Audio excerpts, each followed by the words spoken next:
My biggest prediction is the change to education and therefore enablement.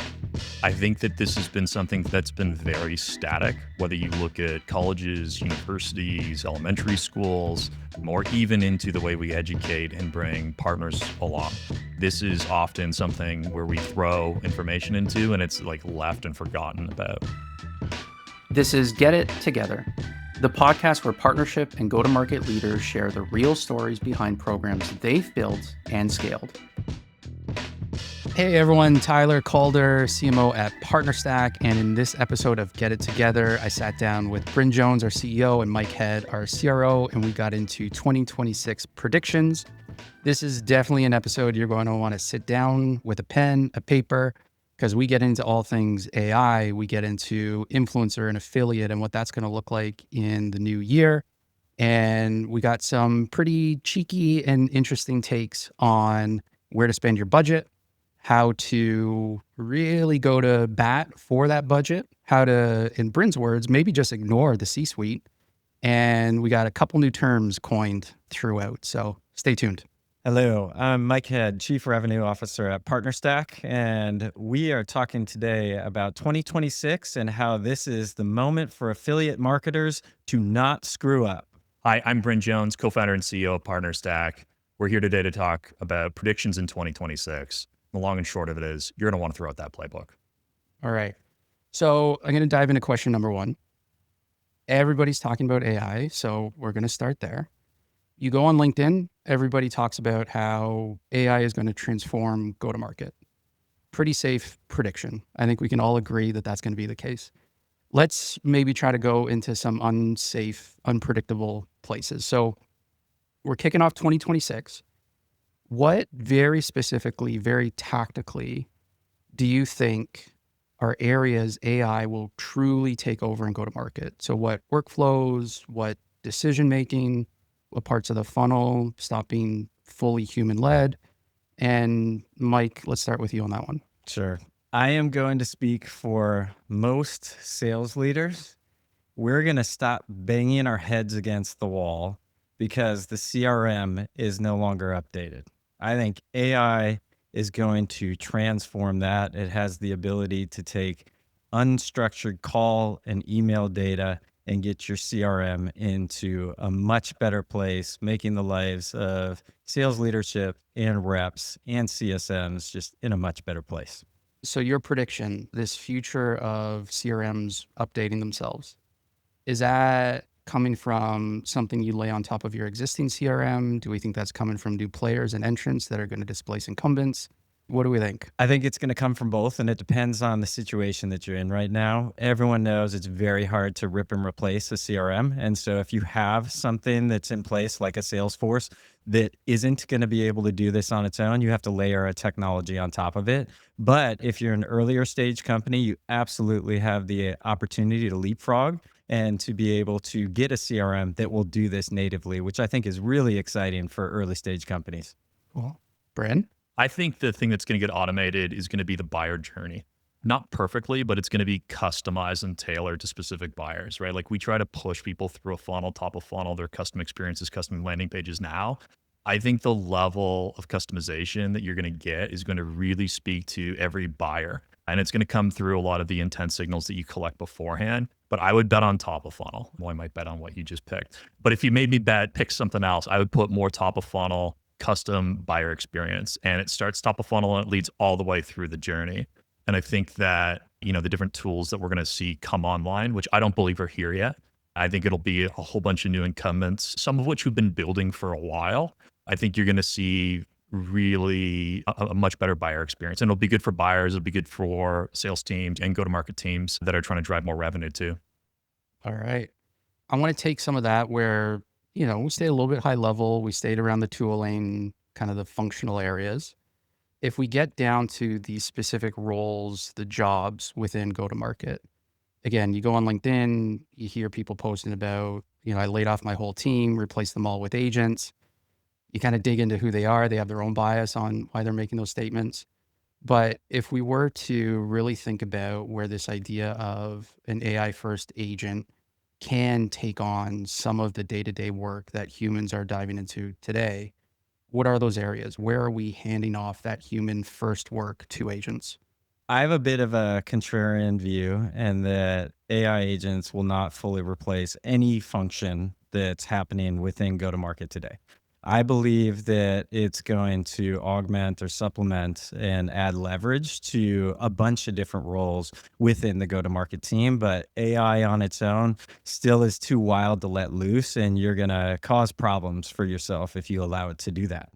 Areas that I do believe you can get a lot of leverage are around account research and preparation. I think a lot of those things that were pretty manual, you can now build the right prompts, you can get the right data, and you can save anyone on your team, whether it's on demand generation, sales, or customer success, a ton of time in prep and research and getting ready for the calls, which will then allow them to engage with customers and prospects much more proactively and productively. Similar to Mike, AI is going to unlock productivity, leverage, whatever you want to go in and call it. I think that there's a real opportunity for these agents to enable customer success to actually be part of the go-to-market stack. I think customer success today is really largely an extension of support. And they're put in a really, really challenging spot. And one of the reasons they're put in a challenging spot is there's so much administrative work that's required for it. But if we can service the right type of data to success reps so they can actually act in a more strategic manner with the absolute limited time that they have, I think they're going to move away from that more support-oriented role, which is required. Every company needs it, and be able to speak more strategically to customers. So I would actually say it's more on, again, like customer engagement side that you're going to get more out of it. I would agree, just adding on to that. And you think about the redundant questions that Yeah. they quite frequently get asked, the more you can leverage AI to give very timely and accurate responses around that will also free up the success team to be more proactive. Totally. And these jobs aren't going away. Just the impact is going to be so much bigger. And like we can see this throughout the last 25 years of technology. Everyone thinks it's going to be automate some portion of a job. There's going to be more cuts. Like that's not what's going to happen. There's just going to be a bigger impact.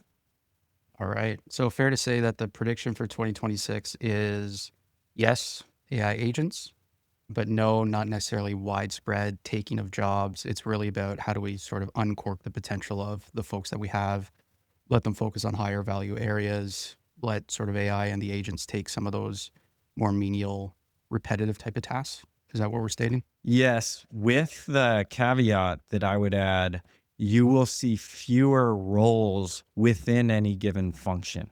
And so, an example on the outbound prospecting side of things, you will still have BDR, SDR, MDR, whatever acronym you use, but you will see fewer of them. All right. I like it. Mike, we've done at PartnerStack a lot of testing experimentation around our own automation, our own workflows. I think we've probably learned quite a bit. Anything that you'd want to share with folks, the good, the bad, the ugly, as people kind of kick off the year? How should people be thinking about their own testing experimentation around this? Be willing to test, be willing to fail, and assume you have to put 2 to 3x more effort into any of these tests than you were expecting. I think that's fair. All right.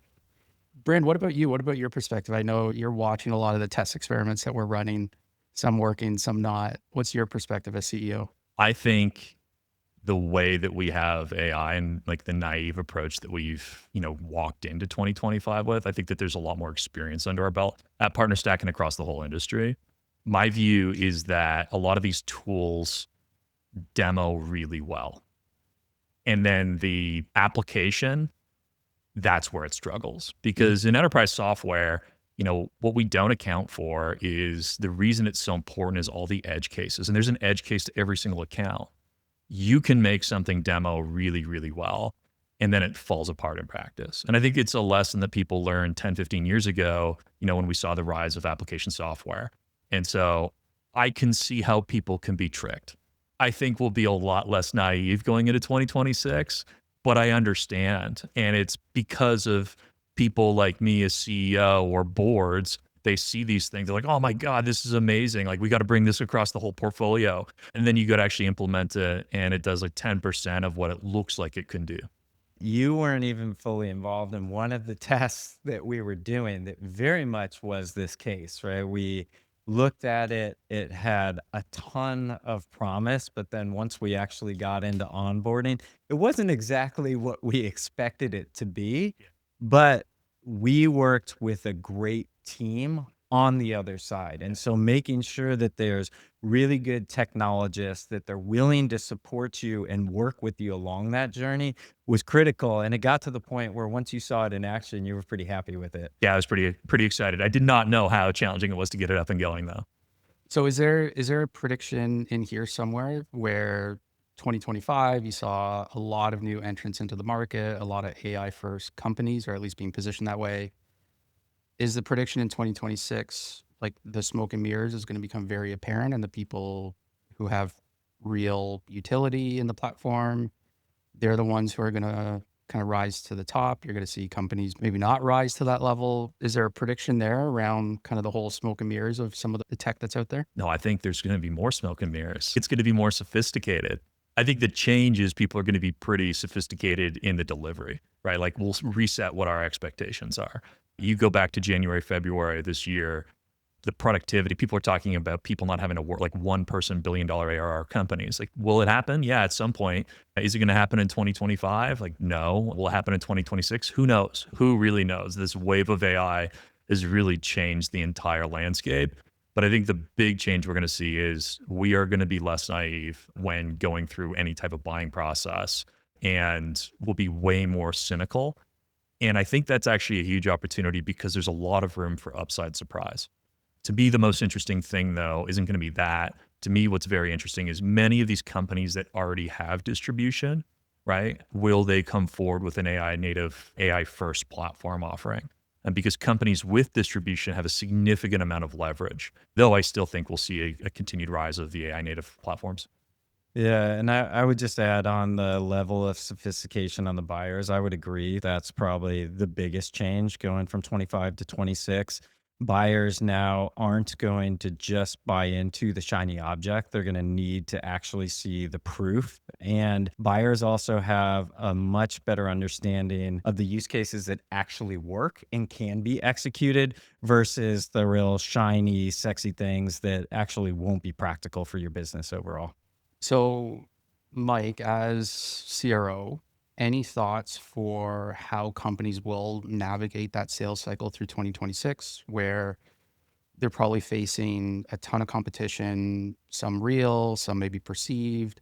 Like, how do you work through that with your buyers where there's so much noise, they need help, they need hand holding? What does that look like in the new year? That's where I do really believe communities, peer networks, partners, trusted advocates can truly help buyers navigate that process. And if you, as an organization that's selling, is able to put that at the forefront, to be able to have that social proof, to be able to connect people with real buyers who have actually used your product overall and can articulate some of the things your team is saying, but honestly also the customer experience, I think that's a winning formula. Mm-hmm. Cool. Bryn, anything you want to add to that? Just get the C-suite out of the buying process of new technology. If your CEO sends over something that you should go and look into, you should automate a response back and make it custom. And that's a great use of AI next year. Right. So Yes. CEO response agent. Yeah, CEO response agent. Yeah. I like that. I think that's a great call out. That's something I think every marketer would love. Yeah. Check this out. And to be fair, I think some people on our RevOps team would want that CRO response from me too. That's awesome. Let's shift into partnerships. I think we can all agree partnerships historically has been under automated, as much as there's tooling out there for automation. I think across go-to-market, there hasn't been as much automation as other functions. Very much still leans towards the importance of the one-to-one relationship. What changes this year? What changes in 2026? What part of that partner motion can AI really start to come in and help support without losing the magic of that human element? I think it's going to come down to partner discovery. When you're going and recruiting new partners, who should you go and be speaking with? Discovery, the prospecting phase, there's so much time, energy, and resources put into that.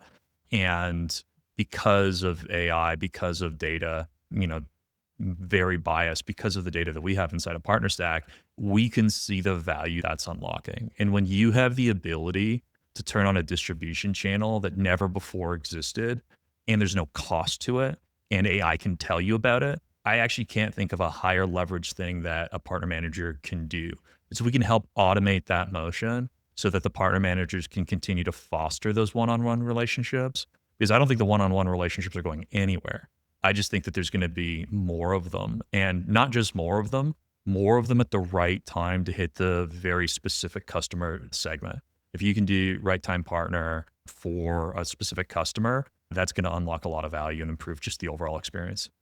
I think there's a number of areas that it's going to help with, but I'll highlight one. And a lot of it's from some personal experience where I have spent hours continuing to educate sales teams on when and when to not pull partners into opportunities. And I'm a big believer in AI and utilizing the unstructured call and email data. And I believe that's going to be a massive unlock for co-sell teams. You're going to be able to start to really automate when partners should be included in opportunities and be able to accelerate getting those opportunities to your partners, which just creates a massive flywheel and makes the ecosystem thrive a lot more.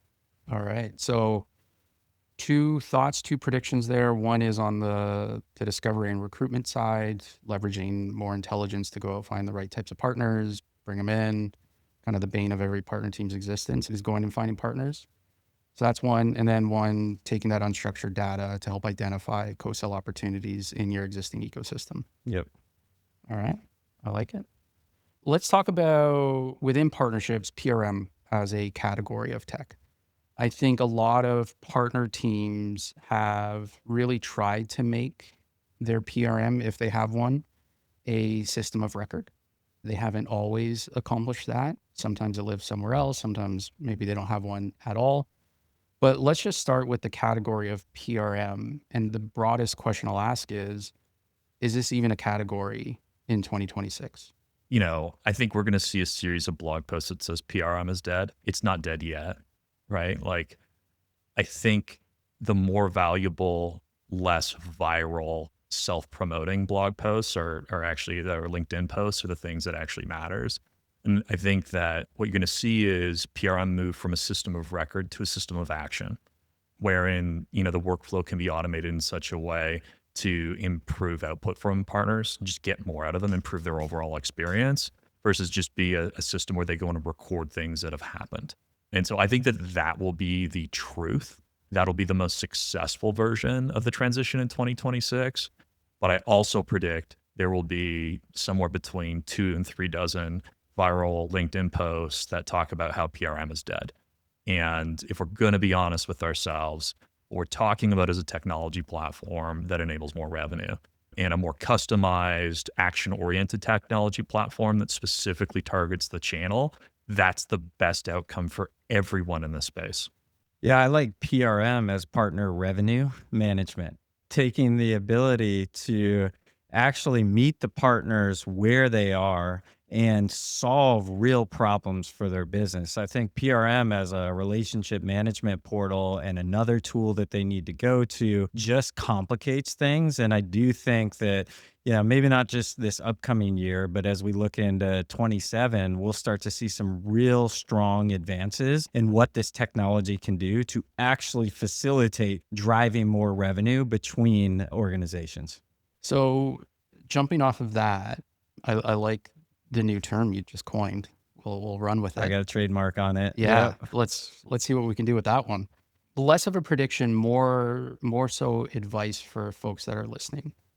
That transition from relationship to revenue, it's a bit of a leap for a lot of partner teams. They're really, really good at the relationship side, don't always get to the revenue outcomes that they're potentially looking for. 2026, what are the 1 to 2 things, irregardless of tech, irregardless of AI, that partner team should be focused on to take those relationships and actually convert it into the revenue outcomes that the company's looking for? Make RevOps your best friend. Turn your department into a data-driven organization that understands TAM, ICP, personas, conversion rates, account mapping, everything you can do to really leverage that data, drive a funnel, and take the best advantage of the revenue opportunities that your partner organizations have. Stop spending time with just the people that you like and you consistently want to spend time with, and make sure you're prioritizing your day using data that's coming from your RevOps team. And within that, do you see a rise of partner ops being embedded in RevOps? Is it all just RevOps? Yeah, I think it has to sit with RevOps. I think RevOps in its core design is one of the most unbiased departments because they're just trying to figure out what actually works to grow revenue for the organization. And if you put the operations person in another department, you could potentially start to get some bias. And so that's why I like it as a singular function, singular group. Cool. Bryn, into year 11 of PartnerStack. What are your thoughts on this topic of relationships to revenue? Over the past decade, where have you seen maybe teams stumble making that conversion from the relationship to the revenue outcome? Any thoughts or tips there? Yeah. I mean, I think the most successful teams that I've gone and seen, they behave like marketing or sales teams in that they understand the funnel and they're not scared to create value and then ask for something in return, right? And then even more, they don't overcomplicate it. At the end of the day, we have to drive revenue.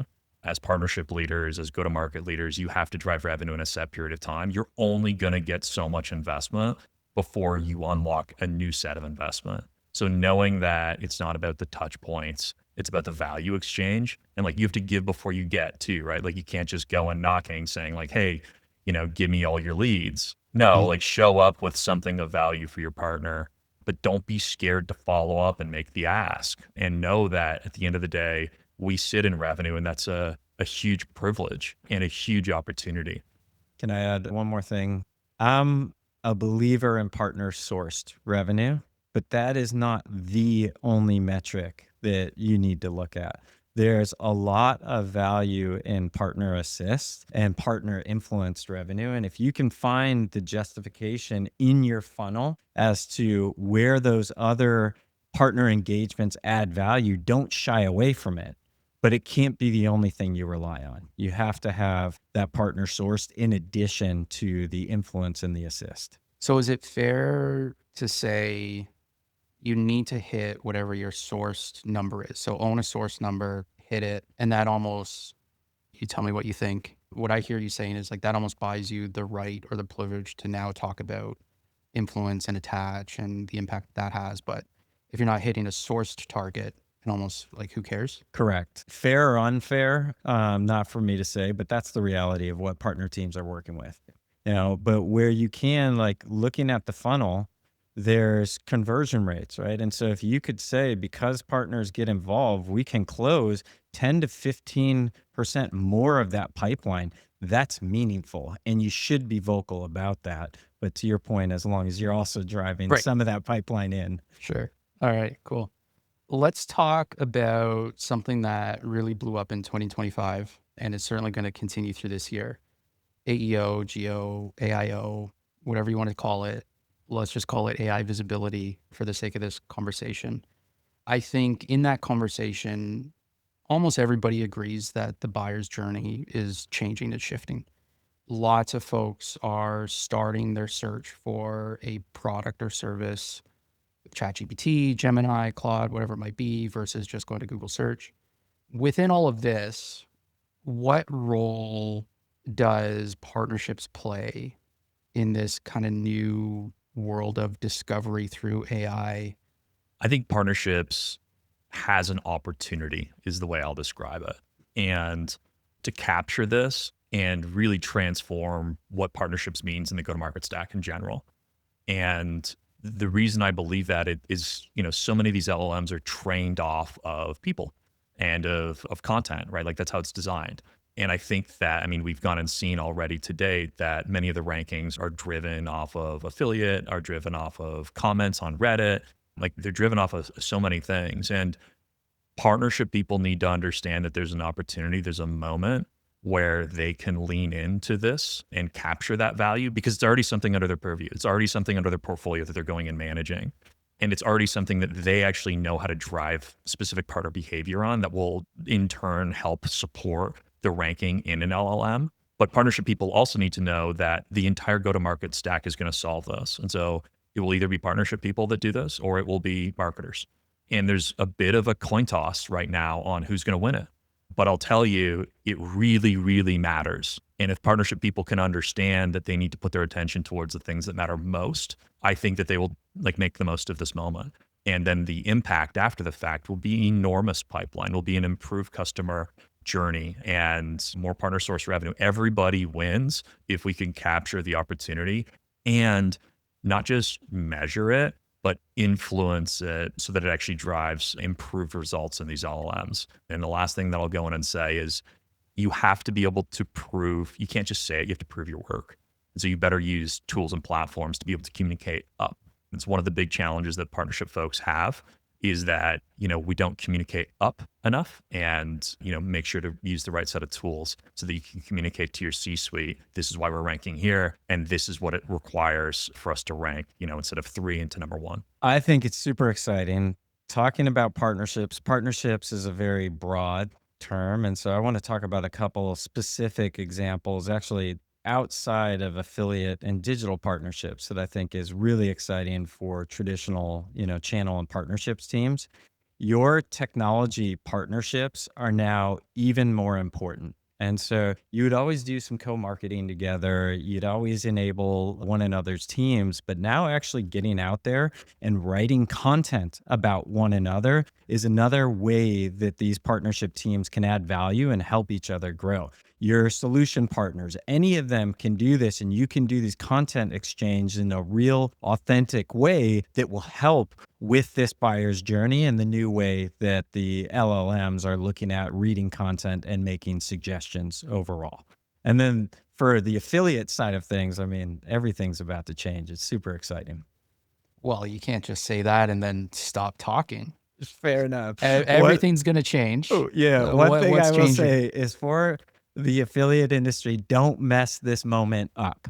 You have a moment right now where content is being utilized to be able to provide recommendations. But for those that have been in the affiliate space for many years, and I've been in the space for about 15 years now, you know that there can sometimes be a tendency to be inauthentic, spammy, and just getting as much content out there as possible. And I believe that if the industry goes that way, the LLMs will stop utilizing the content. They'll figure out a way where they're deprioritizing it. But if we do this in a right way, it will make it so the value of that content goes beyond what was traditionally credited as last click. And you'll be able to build a lot more authentic content. Everyone will be able to get the value and compensation for building that content if they do it the right way. Interesting. So let's maybe let's use that to move into a prediction around how affiliates, influencers, content creators might think about being compensated in 2026, or how they might end up being compensated. What might that look like through this year?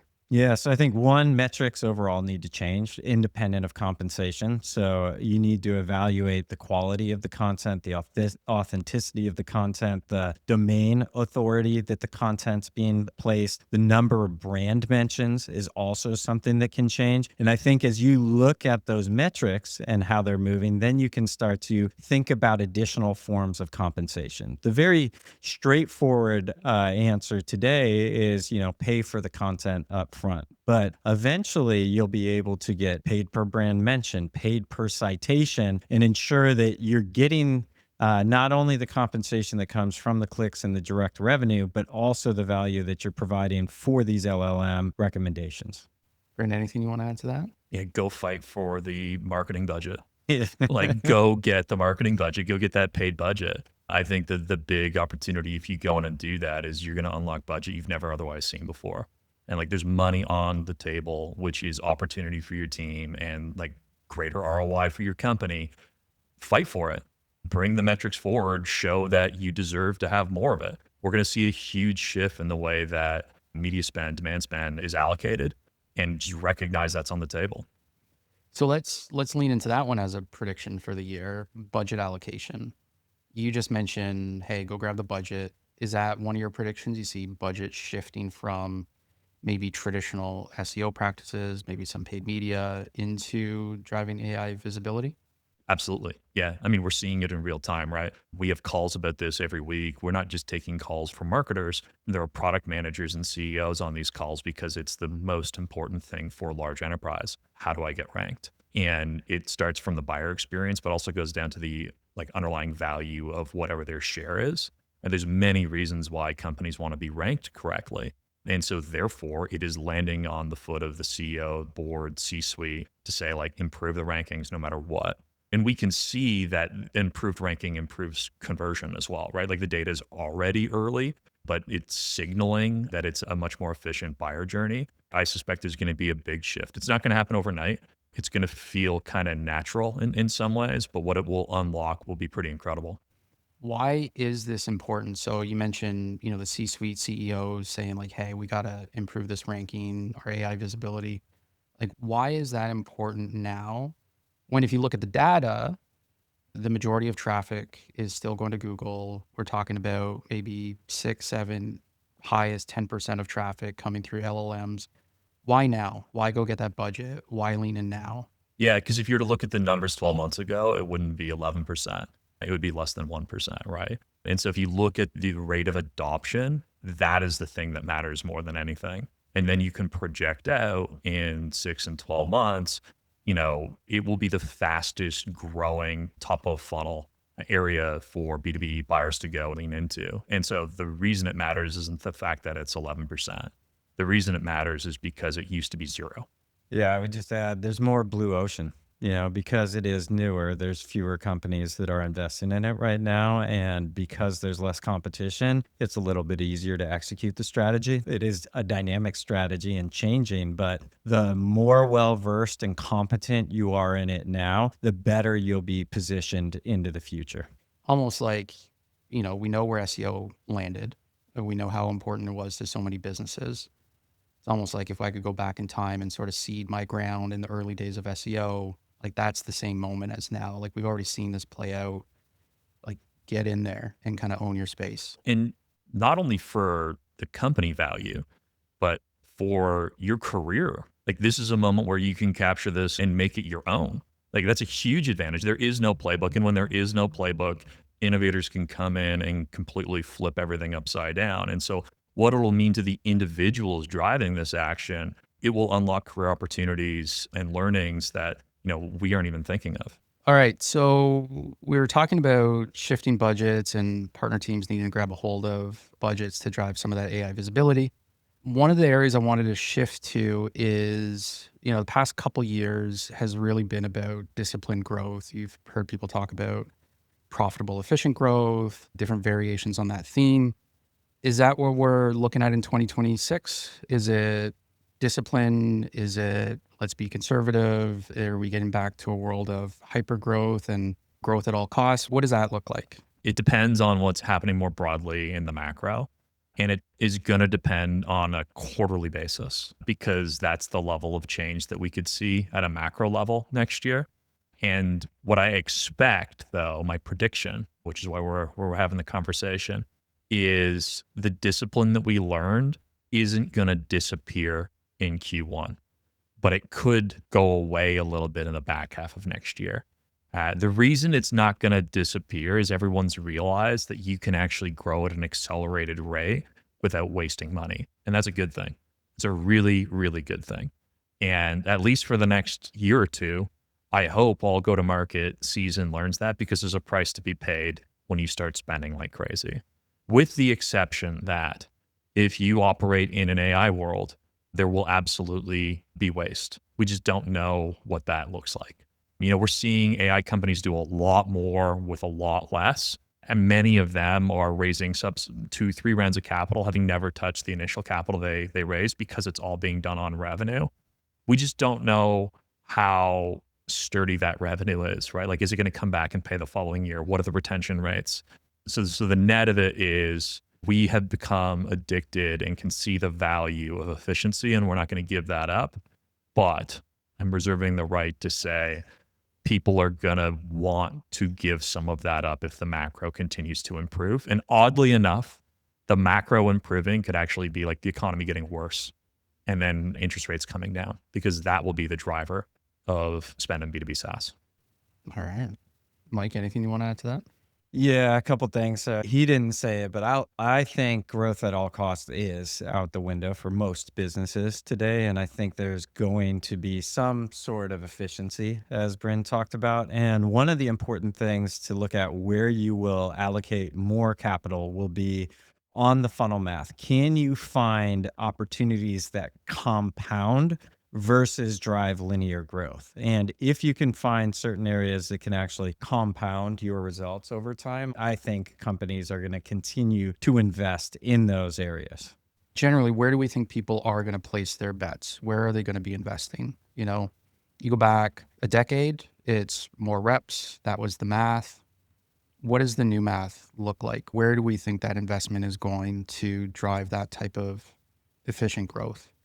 If you're looking at internally in different areas, it's investments that make your productivity per team member much stronger, right? And so if you can get higher output or more accounts managed per CSM, if you can get more support responses completed per support team member, if you can get more output per BDR, I think that's where you'll see a lot of internal investments. As far as external investments, I think it's pretty clear right now from a lot of the data that one of, if not the top category, is going to be AI visibility for investments. Yeah, I would agree with almost all of that. I think that we're starting to see a growing investment in ecosystem and people talking about that. We'll see how that plays out. Clearly, we believe in the power of ecosystem-led growth, but the numbers really do have to work out. I think that the opportunity is that people are willing to say yes to stuff and run experiment budget against things to see if it actually impacts the unit economics of the company or the unit economics of the individual. And that's the opportunity that we have right now. I do think one category that I think was tested in 2025 was B2B influencers. I think it's going to continue to be a component of any B2B company's marketing budget going forward. All right, let's get into that. So B2B influencers, 2025, a lot of conversation around it. We certainly leaned into it. Mike, for you, what did you learn through 2025 around all things influencer? And then you've already alluded to it, but what role does that play in 2026? So one thing I learned in 2025, and LinkedIn, if you are listening, we need APIs. But seriously, it would be nice if the platforms where most B2B influencers are made it easier for marketers to be able to identify, engage with, and utilize the opportunities on the platform. I also think it's better for the platform to have that type of engagement overall.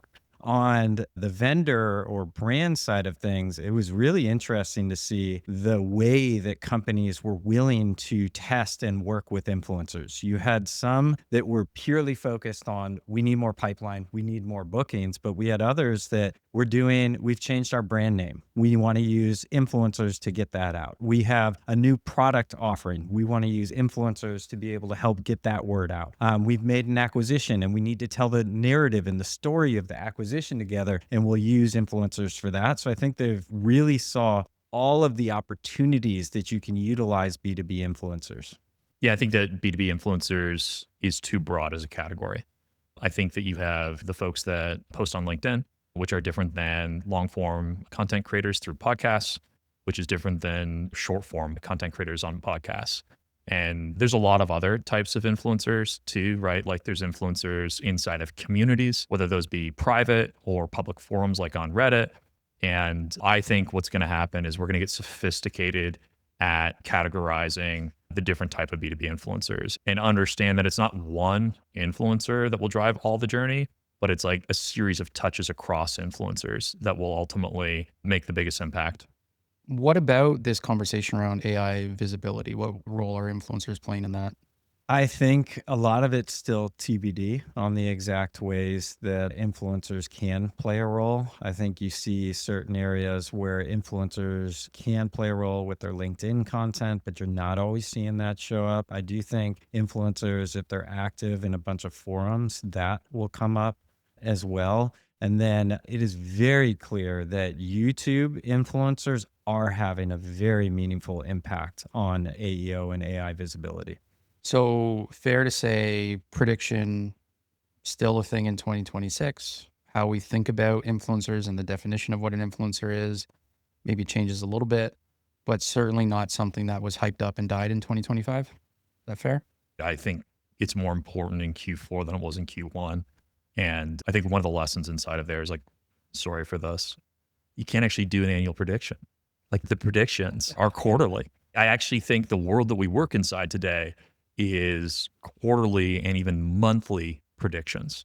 If we know that walking into next year, it's actually very exciting because it really puts an emphasis on action and experimentation. And so knowing in advance that whatever works for AEO, GEO, influencer partnerships in January 2026 will be different in December 2026 is, I think, the most important takeaway.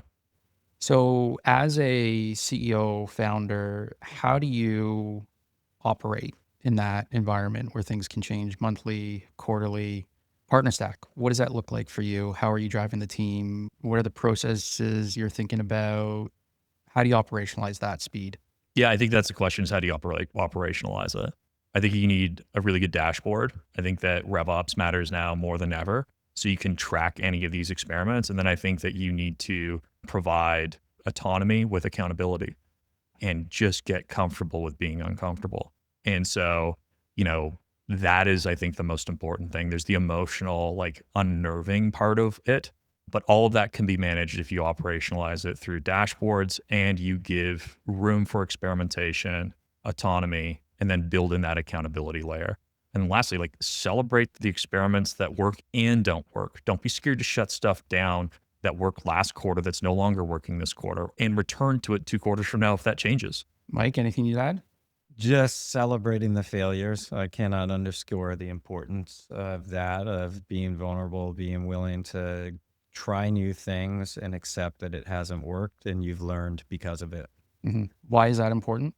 With the world changing as fast as it is right now, no one has the answers. And you have to be willing to put yourself out there, try new things, and understand that it won't work. Because if you're out there trying something new and you're not willing to admit that it won't work, you're going to continue to invest in the wrong areas and slow your growth down. Maybe just adding on to that, like throw out the playbooks. Don't rely on playbooks because playbooks were written for what happened, not what is going to happen. Frameworks work a little bit, but ultimately it's like the metrics that you have in your business that matters. Mm-hmm. Yeah, I think what you're pointing to are the importance of like just first principles, not necessarily tactical playbooks that, SaaS companies have been trying to lean on for years now and just simply don't work. And, it's kind of like getting punched in the face when they don't work and you're scrambling to figure it out. Any first principles headed into 2026 you think folks should really be anchored to? I probably just explained all the first principles Yeah. stuff. It's just getting uncomfortable with being uncomfortable, throwing out the playbooks, driving with data. I think just accepting that, we live in this very fast-paced world and there's huge opportunity in that as long as you're able to go in and manage your emotions. And it's really important that you learn how to manage yourself in order to be successful inside of it.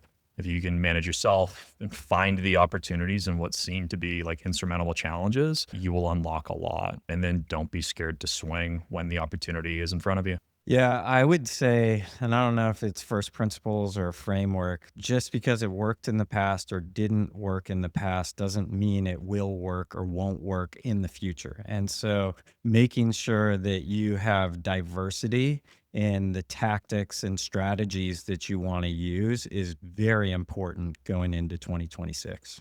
Yeah, I think that's great.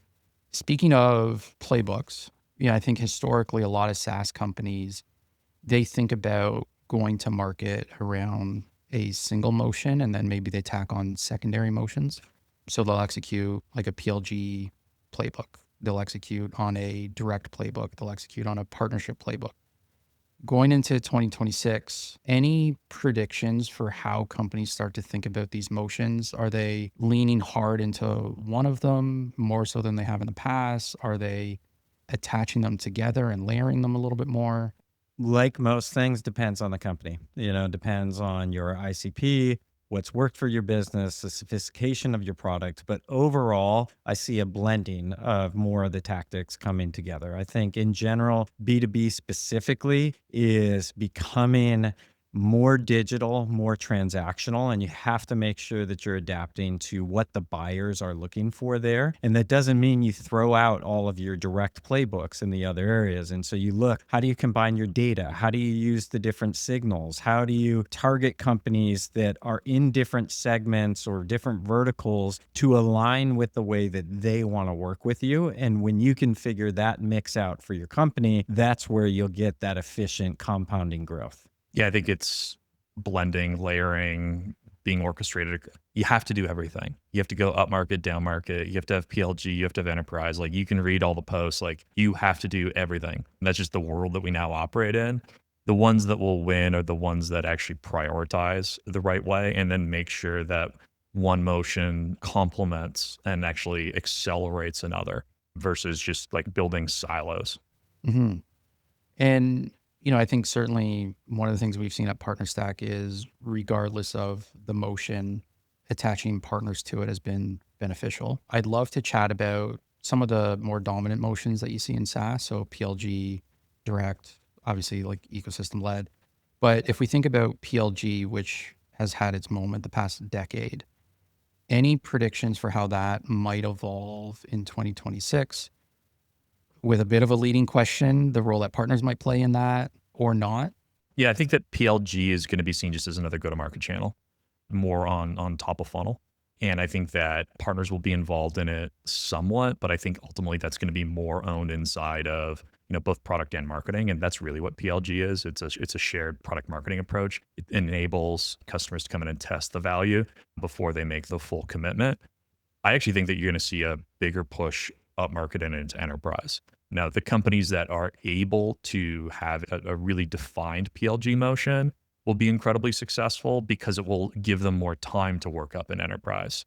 So a little bit of switching back and forth, but I think that there's probably more value in the enterprise for partners to play a bigger role, at least further in the funnel, right? When you get into that co-sell motion, like having a partner there really matters. Whereas the partner type you work with, top of funnel, is going to be more content oriented. So for me, I'm all about PLG, partner-led, product-led growth. I think it's a phenomenal opportunity to be able to add these offerings to any of your partner motions. If you think about, your technology integration partnerships, being able to offer something special and unique and an easy way to convert those customers through your funnel, I think it's a winning formula, and we'll see more of it in 26. What about Bryn's comment on moving up market, moving into the enterprise? Any thoughts there? The role of partners? How would you think about executing on that? Yeah, so specifically on PLG, I think it's proven that that can work in the enterprise. If you have a bottoms up motion and you can get end users from enterprise organizations using you in some capacity, it's a great entry point into an enterprise sale overall. And then overall, just with partners in general, absolutely. The data is very clear. Any of the ecosystems that you look at, to be able to move up market, you're not going to have the full solution for any of your customers. And so making sure that you have partners that can complement the things you're doing, that will, one, help you win more business, but two, maybe even more importantly, improve your NRR. Mm-hmm. All right. 2026, you got, blank canvas. How are you thinking about building your partner program 0 to 1? All things on table. Budget isn't an issue. What does that look like, Bryn? I think it's going to start with understanding who your buyer is and what product. Like, all the things that are true this year are going to be true next year. The first principle thinking, right? Like, what is my product? Who is my customer? And what segment of my customer do I even want to advance further? If you don't have those answers, like, nothing's going to work. And then diving into who is the partner base I'm currently working with and what's working, what's not. It's a different problem if you're launching a new program versus scaling an existing program.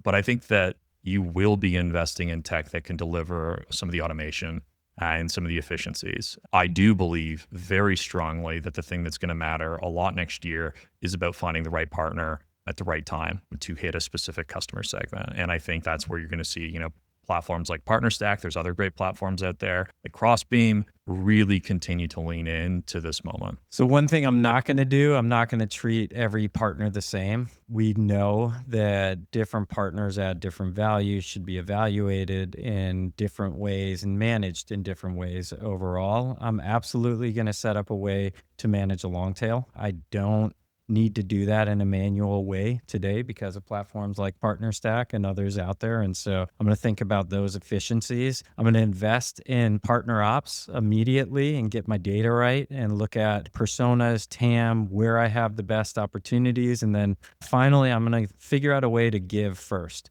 How can I give to the ecosystem now that I'm just starting out to show that I'm committed and I want to add value? And I'll know if I'll do that, I'll start getting things in return. All right. I'm going to put you on the spot.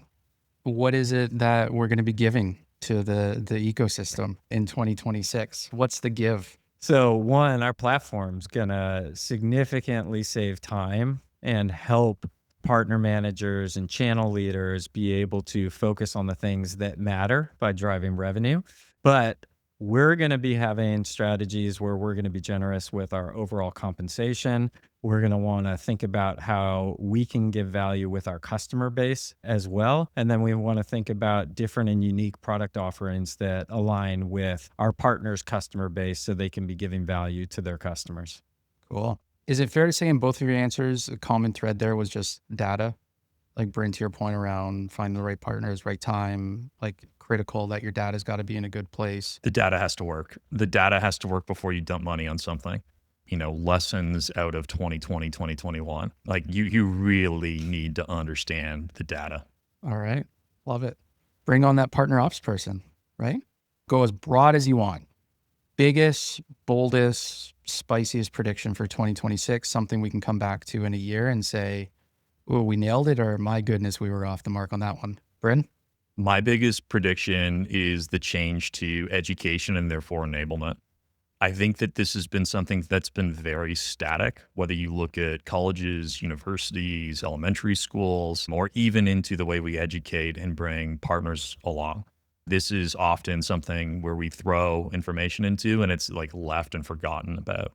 I think that this education and enablement is going to be way more real time to the point where it actually drives value. Like there's a reason why you want to engage, and I'm not going to say an LMS, but some type of an enablement platform. There's a reason you're going to be, and you can see it right now, whether it be in college students and, elementary school kids and inside of partners. I think that is the biggest unlock that can happen so that people can learn in real time and ultimately deliver more value. And to me, that's really exciting because for too long, go-to-market leaders have been flying blind. Their partners have been flying, blind backwards. And so if we can unlock that, what that will do overall will be incredible. 2025 was all about the GTM engineer. 2026 is going to be about the partner engineer. Now there's so much technology and so many different ways that you can automate workflows that a person behind the scenes working with the different tools, technologies, teams can truly create efficiencies for partner teams. So I'm excited to see that role take flight. All right. We'll come back in a year and see how we did on all of these predictions. I've got one last one because I think we all have some shared heartbreak from the 2025 World Series. Who's winning it in 2026? Bryn? It's got to be Toronto. Got to be Toronto? It's got to be Toronto. Mike, what do you have to say about it? Well, I was really hoping this year that it was going to be Brewers, Blue Jays. But next year, the Brewers are taking it all. We're breaking the curse. We're finally going to win one. You're going to win one. You haven't had one yet, right? Haven't had one, nope. All right. Well, we've had a couple. It's been a while. It's been a while. It's been a while, and it's been way too close. It's been way too close. It's been way too close. All right. We'll see. I'm going to have to vote Jays. Fair enough. Course. I expected to be outnumbered on this one. I think that's fair. All right, guys. Thank you very much. Appreciate it. Like I said, we'll be back in a year, see how we did. Thank you very much. Take care. Thanks for having us. Yeah, thank you. Thanks for listening to Get It Together. If you want more resources to help you build and scale your partnership program, be sure to follow us on your favorite podcast app. And get more proven tips and tools at partnerstack.com/getittogether.